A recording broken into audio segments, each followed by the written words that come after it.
Welcome back to the School of Soul, the Social series. I'm ADELINE Atlas, and today we're talking about a topic that every growing brand faces.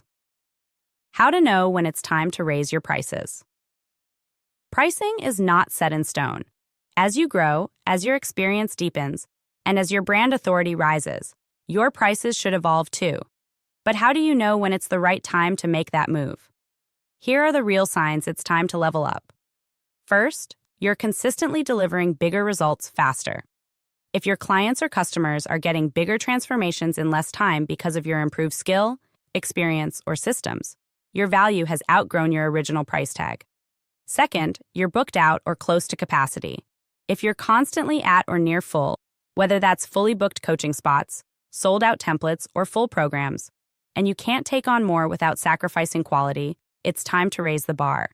Demand signals value. Third, buyers aren't blinking at your current price.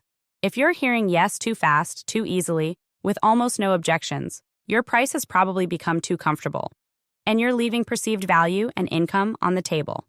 Fourth, you've added new skills, assets, or results to your offer. Maybe you got certified. Maybe you upgraded your templates. Maybe you built a better onboarding system. If your offer is better today than when you started, your price should reflect that. And fifth, you feel low-key resentful when you make a sale.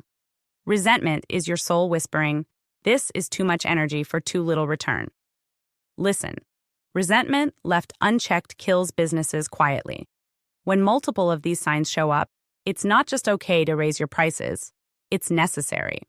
Not just for your income, but for your energy, your sustainability, and your future clients who deserve your best. Final tip. Your pricing should reflect where you are now, not where you started.